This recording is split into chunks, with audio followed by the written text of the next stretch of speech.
Auditeurs, auditrices, téléspectateurs de partout, bien-aimés sœurs et frères, bienvenue et bonne participation à votre émission phare, les non-dits de la leçon. Dans cette capsule, nous allons aborder, débattre les non-dits de la 9e leçon de ce trimestre.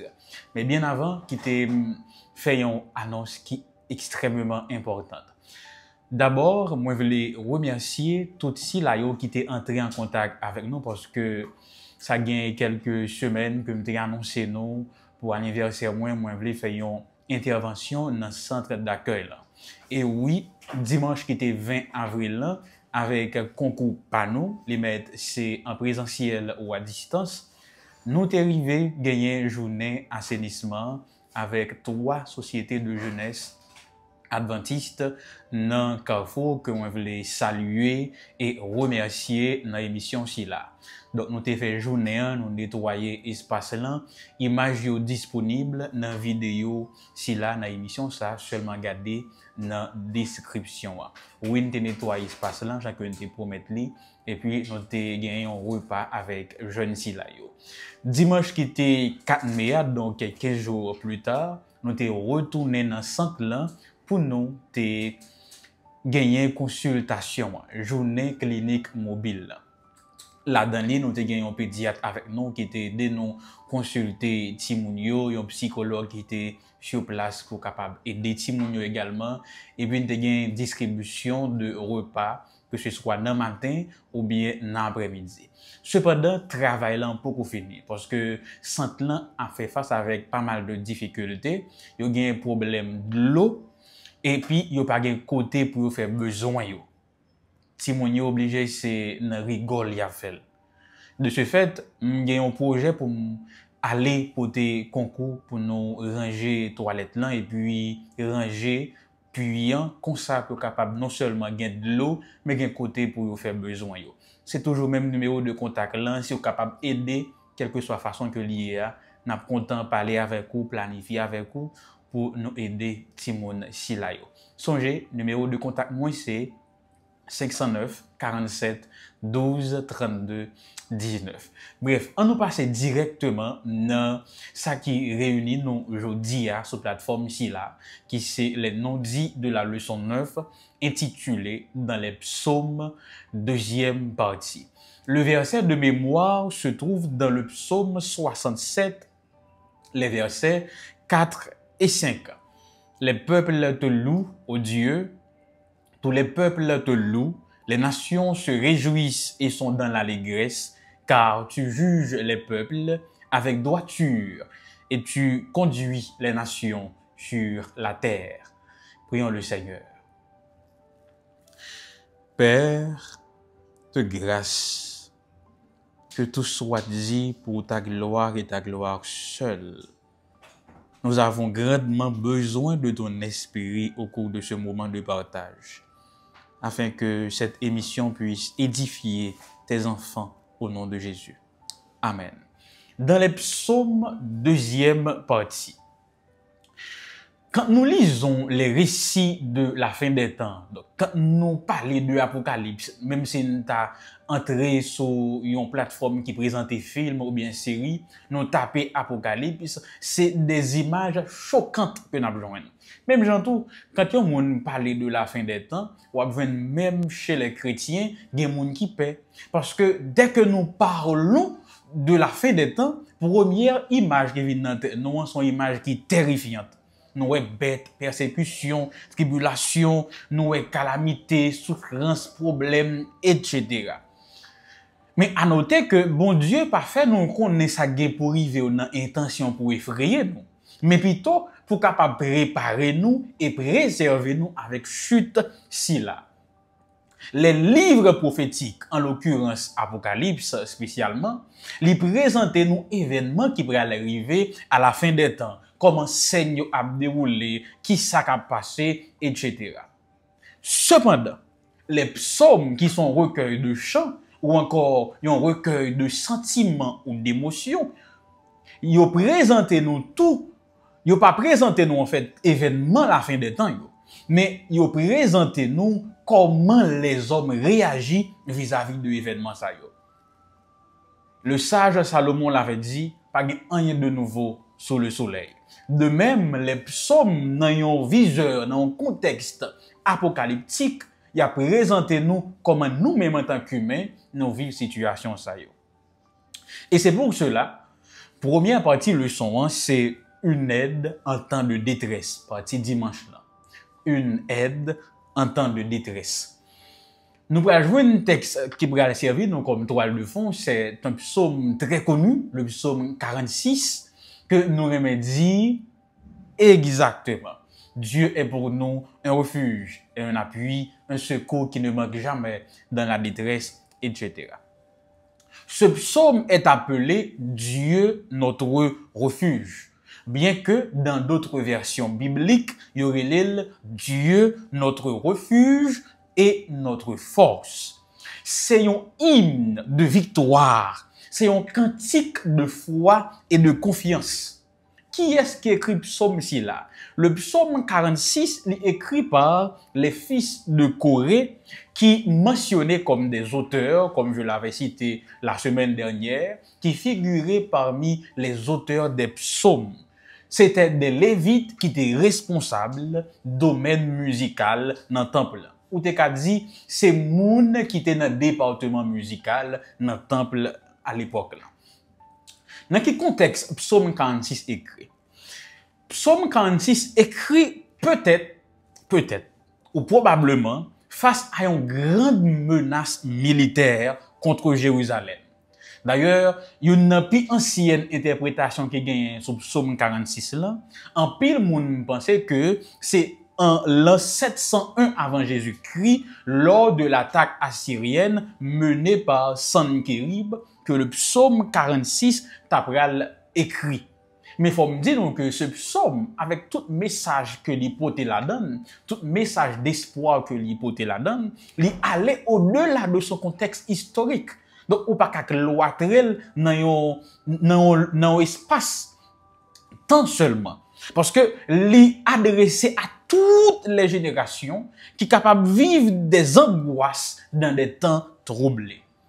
D'ailleurs, le psaume 46 s'adresse encore aux chrétiens d'aujourd'hui. Même j'en ai adressé avec Silaï au 8e siècle avant Jésus-Christ. Il est adressé à nous-mêmes aujourd'hui au 21e siècle. Il est adressé à Silaï qui vient pour vivre les moments de tribulation lorsque Jésus va faire son apparition. Le psaume 46 est capable de séparer en 4 morceaux gâteau. Premier morceau gâteau que nous avons dégusté ensemble, c'est le psaume présente Dieu comme un refuge fiable dans les temps de crise. Parce que le psaume n'a pas commencé avec une vérité puissante.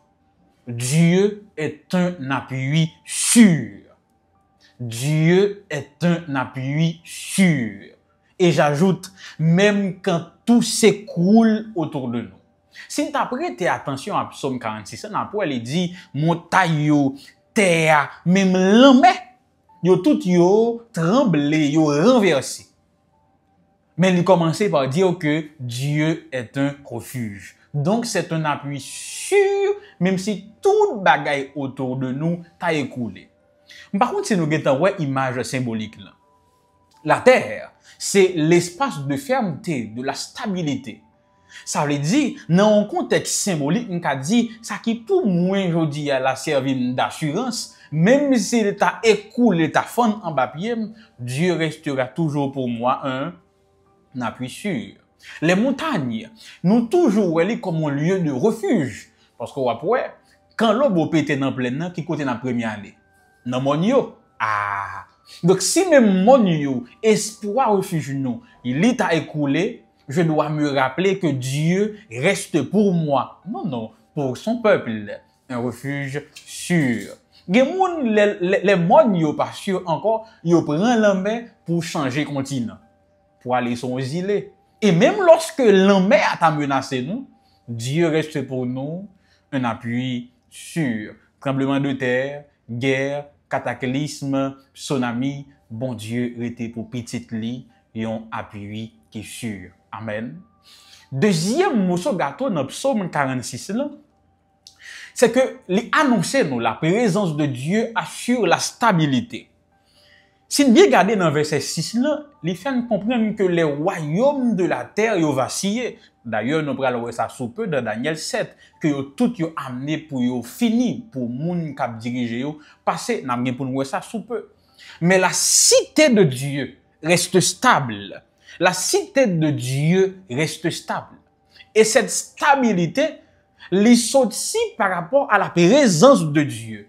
C'est parce que bon Dieu habitait dans ville là qui fait même si toute l'autre ville yo t'a écoulé, même si tout l'autre royaume yo t'a effondré, quand Dieu habite dans sa cité, cité pas là pas qu'à écouler.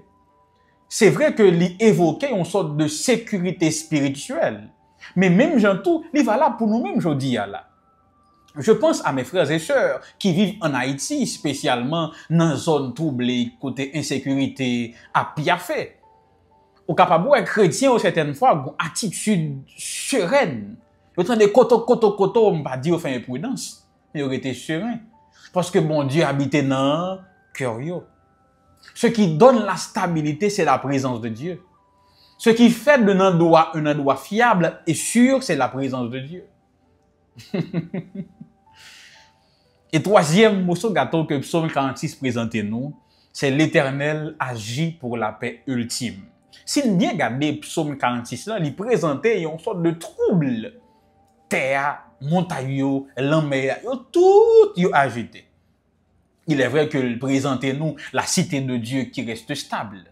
Mais le psaume 46 également, il annonçait au verset 9 que Dieu brise les instruments de guerre. Les chars de guerre sont détruits.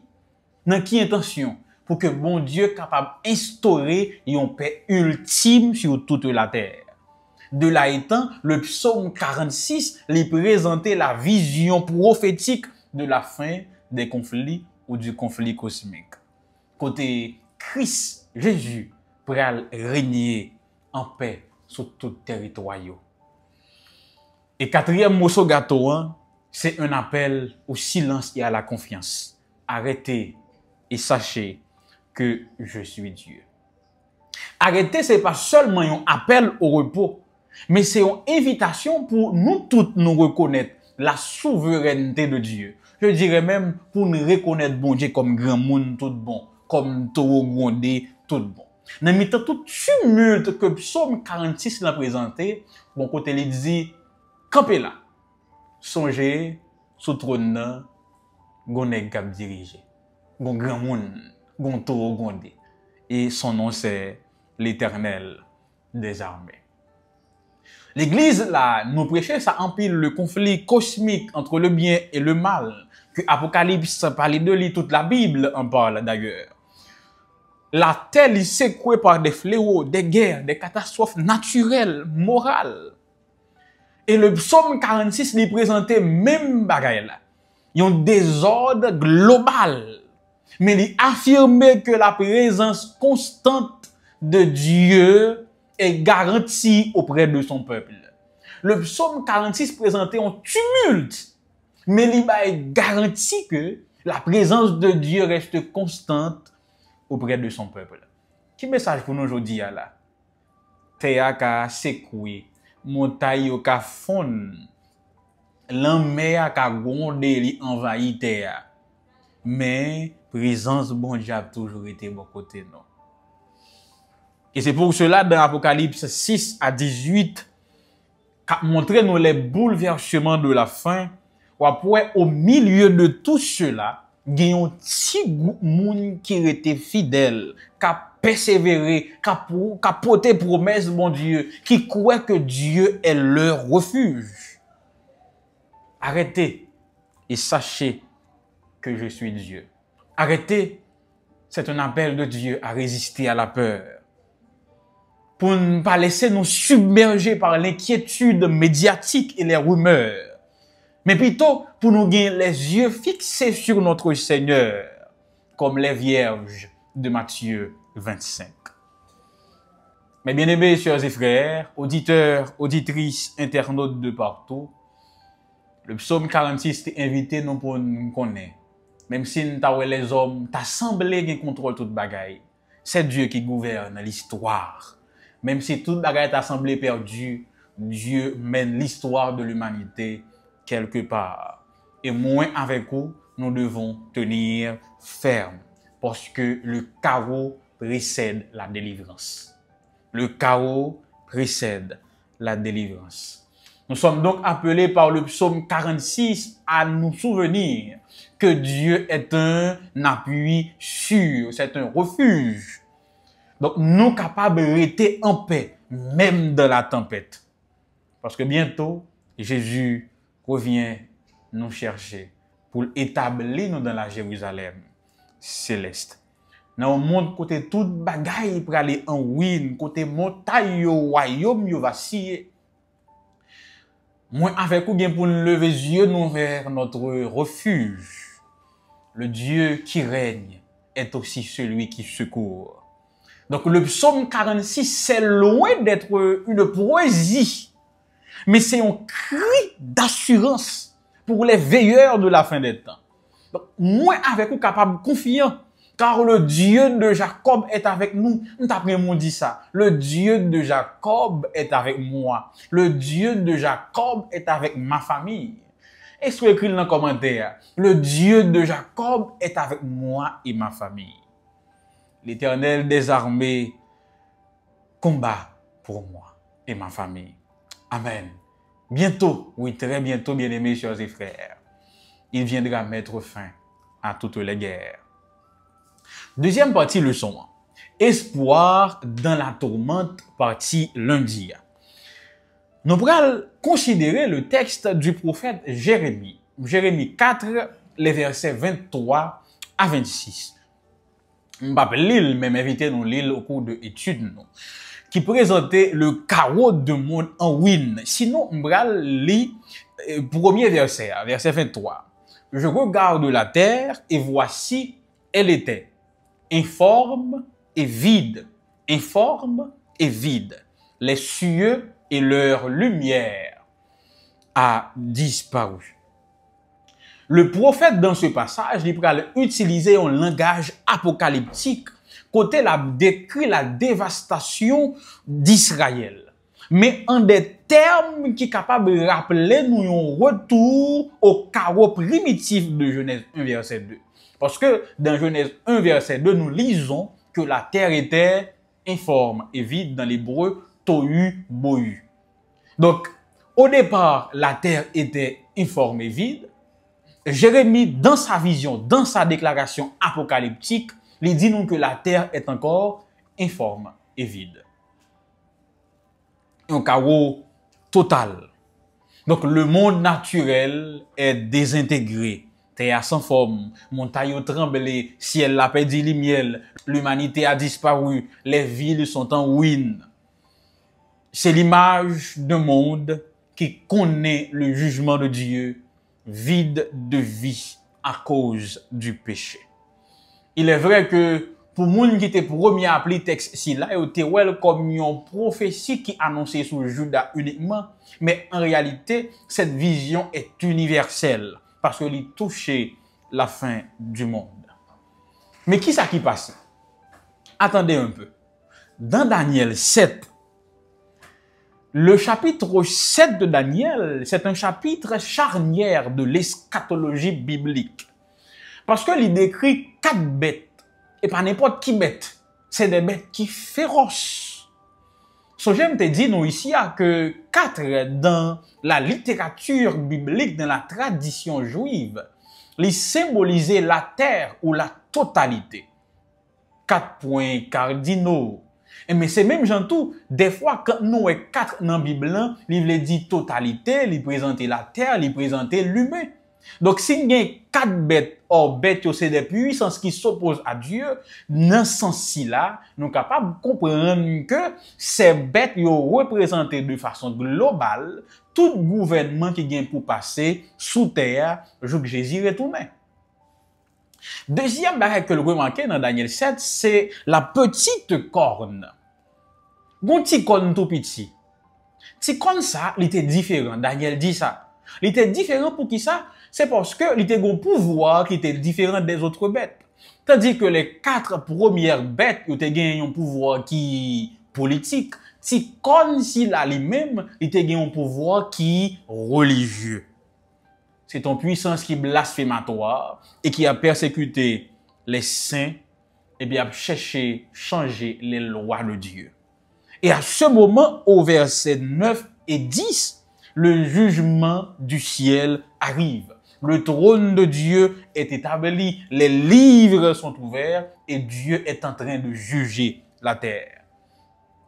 Au verset 13 et 14, le Fils de l'homme, Jésus-Christ, lui recevoir le royaume éternel, et puis Saint-Yo, si là où qui t'est résisté, qui t'est combattu à son côté, il a régné avec lui-même. Au verset 27, nous voyons l'accomplissement des promesses de Dieu. Le royaume, la domination et la grandeur de tous les royaumes sont sous les cieux. Sous les cieux seront donnés au peuple des saints du Très-Haut.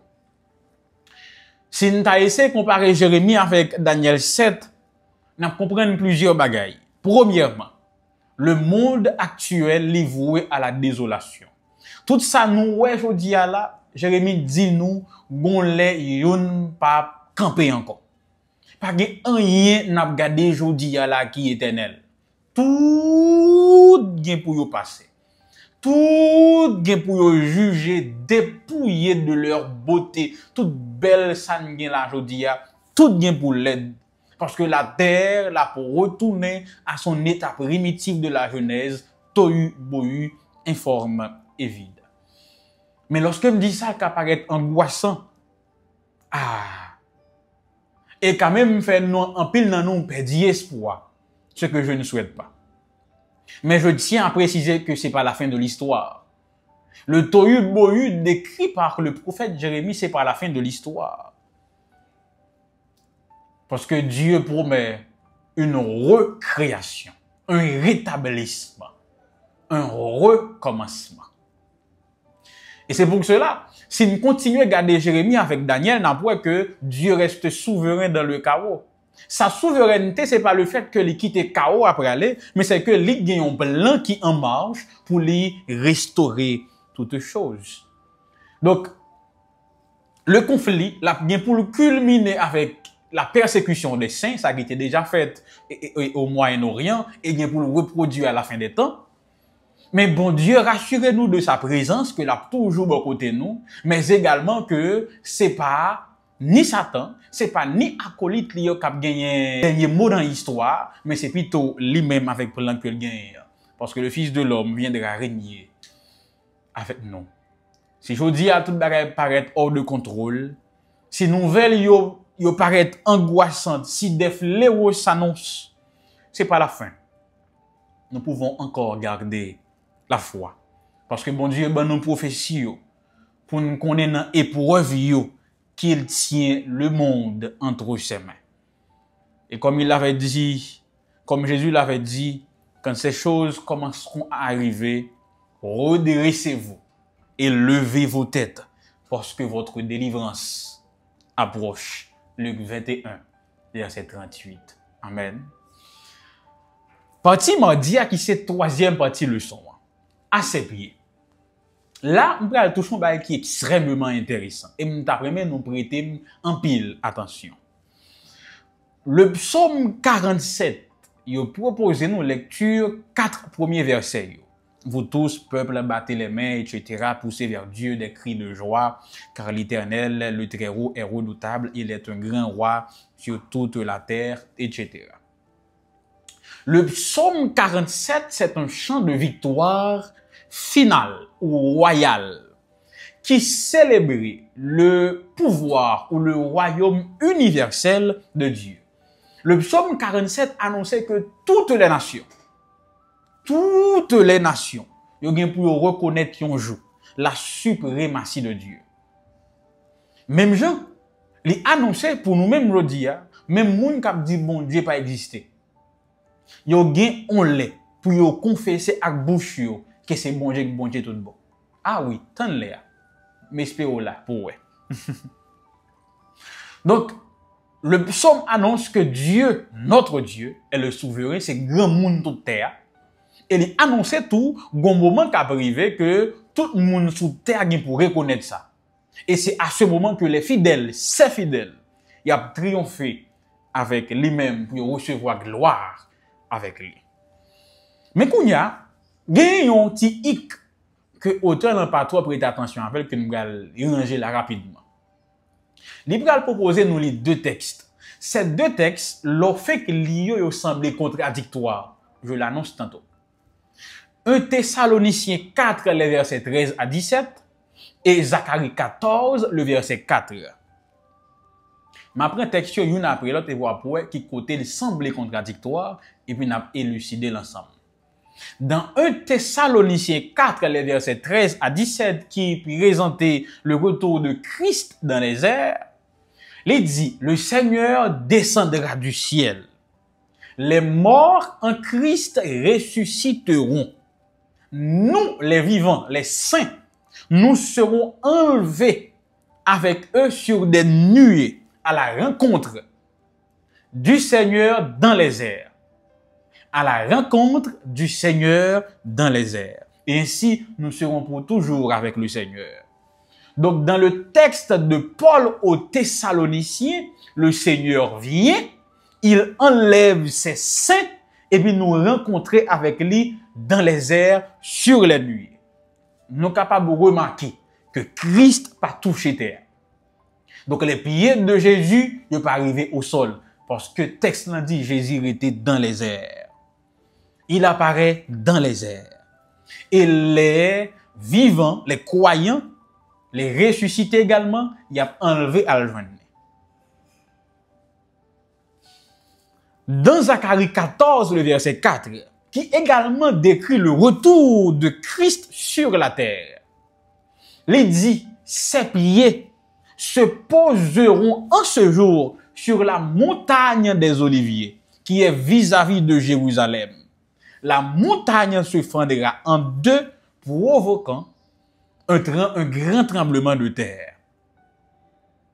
Dans le texte de Zacharie, où le prophète décrit le retour de Jésus, il dit que Christ revient sur terre avec cette précision. Jésus a posé pied sous montagne là. La montagne des Oliviers.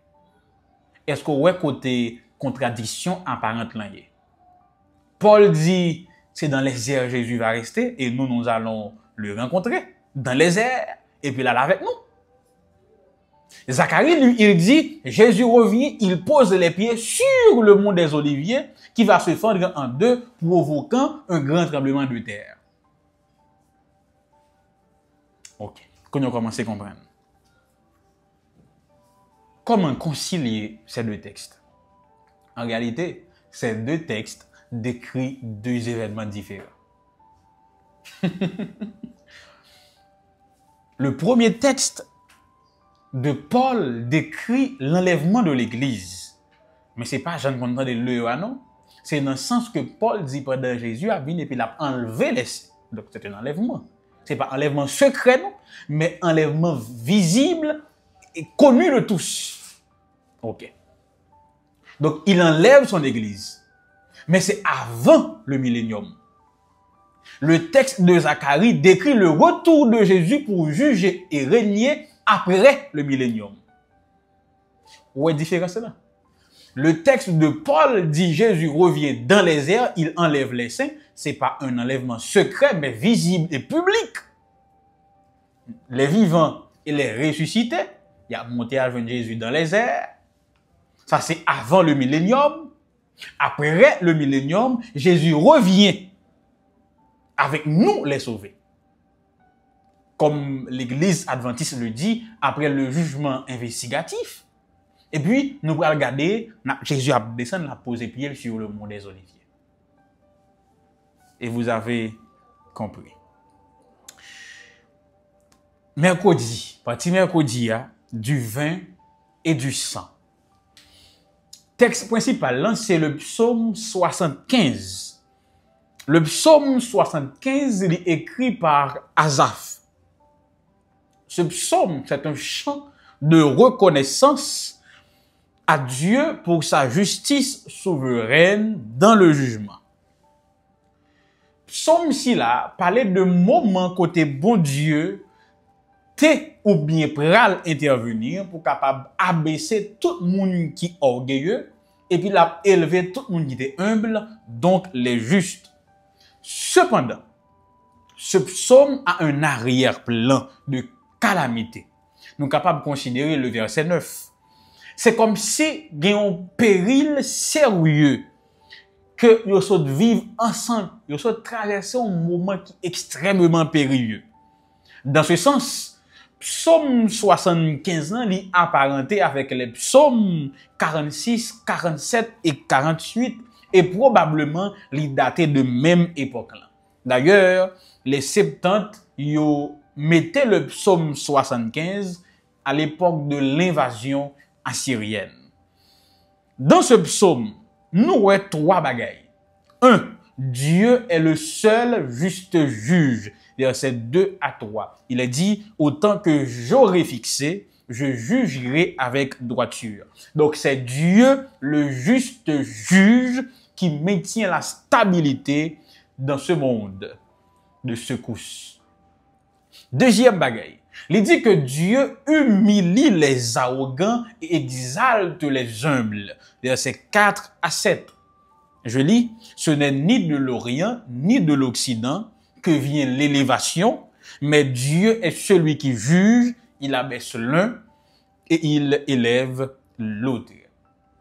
Troisième partie dans le psaume, c'est lui-même qui est intéressé dans la leçon. C'est la coupe de colère. Verset 8. Il y a dans la main de l'Éternel une coupe où fermente un vin plein de mélange. Il en verse, tous les méchants de la terre la boivent. Et c'est ce troisième partie que nous allons faire tichita. Mais pour comprendre troisième partie, pour comprendre côté nous pour aller dans le son, bon deuxième texte qu'on t'a considéré avec. C'est le texte de Matthieu 26, les versets 26 à 29, qui parle d'une autre coupe. C'est la coupe du salut. Pendant la dernière scène, Jésus dit à ses disciples, buvez-en tous, car ceci est mon sang, le sang de l'alliance, qui est répandu pour plusieurs, pour la rémission des péchés. Dans le texte de Matthieu, Jésus offre une coupe à ses disciples. C'est la coupe de l'alliance. C'est la coupe où son sang est versé. Et cette coupe permet la rémission des péchés. Donc, cette coupe, la coupe de Matthieu, je pourrais dire, c'est la coupe de grâce qui prend notre place dans le jugement. Dans le psaume 75, nous avons une annonce d'une coupe. C'est pas la coupe de grâce, mais c'est une coupe de colère. Cette coupe de colère est adressée à tout le monde, parce que nous, tous, nous sommes pécheurs.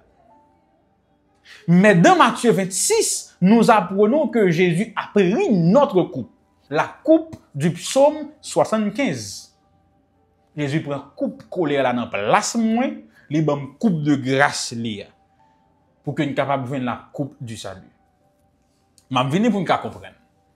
Dans Apocalypse 14, qui c'est le troisième texte, 9 à 12, il parlait également de la coupe, mais c'est la coupe de la colère finale. Il dit, ceux qui adorent la bête boiront le vin de la fureur de Dieu, cette fois-ci, versé sans mélange dans la coupe de sa colère. Qu'on y a bon fait, nous comprendre plus bien. 75, Matthieu, Apocalypse, 3 coupes. Dans le psaume 75, la première coupe de colère de Dieu qui est mélangée, il était destinée à nous toutes, parce que nous tous, nous sommes pécheurs. Dans Matthieu 26, Jésus prend notre coupe, la coupe de colère du psaume 75, et puis il prend une coupe par là qui c'est la coupe de grâce, la coupe du salut.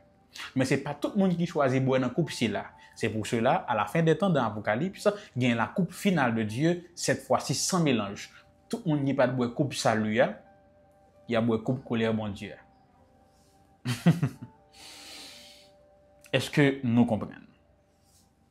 Dernière partie de leçon pour nous capable de terminer, que votre salut soit connu, partie jeudi. Le psaume 67, c'est lui-même qui va aller servir nous de toile de fond. Nous par contre qui est-ce qui écrit psaume ci là? Mais il voulait attribuer lui, selon la tradition, au fils de Corée ou à David.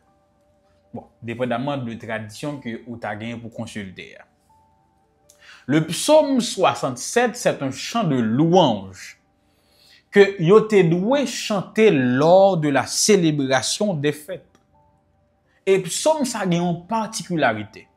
Il reprend la bénédiction sacerdotale trouvée dans Nombre 6, les versets 24 à 26. À la différence, il élargit impact là à toute nation yo. Bon, me reprendre. Le psaume 67 a un petit point qui est spécial. Quoi donc? Il reprend la bénédiction sacerdotale, donc réservée aux Israélites, au peuple de Dieu uniquement, et puis il élargit cadre, une façon pour dire que les bénédictions nationales, c'est comme une image des bénédictions universelles. Il élargit cadre. Et le message du psaume 67, c'est que bon Dieu bénit peuple Israël dans un but pour capable vivre une bénédiction pour l'autre nation.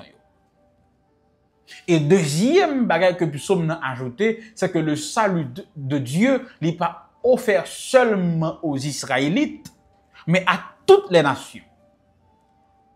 De ce fait, le psaume 67, c'est un appel missionnaire. Il appelle Israël à prêcher, à bénir les autres peuples, à faire connaître la loi de Dieu aux autres peuples, à faire connaître le salut de Dieu aux autres peuples. C'est comme pour dire que ce psaume anticipait l'adoration universelle de Dieu par toutes les nations.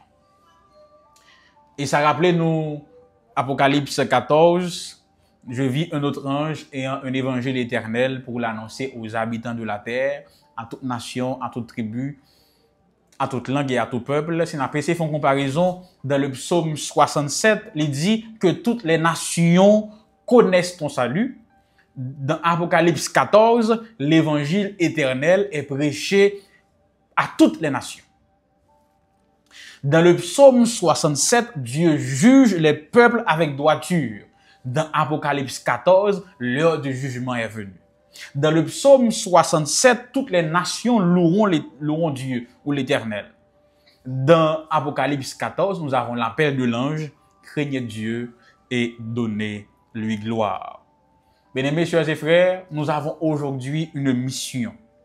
Notre mission en tant qu'Église, en tant que chrétiens, en tant que disciples de Jésus, nous devons révéler au monde Dieu, un Dieu de justice et de grâce. Cette révélation ne doit pas être théorique mais pratique. Nous devons révéler maintenant que nous servons un Dieu de justice et de grâce pendant que nous-mêmes n'avons fait justice. Et bien peut-être nous n'avons suivi ça qui est juste et puis n'avons fait grâce avec l'autre. Deuxièmement, nous sommes appelés à proclamer le salut de Dieu et sa vérité sans compromis. Nous ne pas mélanger rien. Nous proclamer salut bon Dieu, agent que nous recevons. Nous proclamer vérité, agent que lié tout bon, sans que nous pas aménager l'auditoire, sans que nous pas accommoder la réalité. Nous devons également préparer les cœurs pour le jugement imminent. Rappelez que bientôt, oui très bientôt, le jugement de Dieu va être prononcé. Et puis inviter nation yo, inviter tout le monde pour venir adorer Créateur là, avant de retourner, avant même que il est trop tard.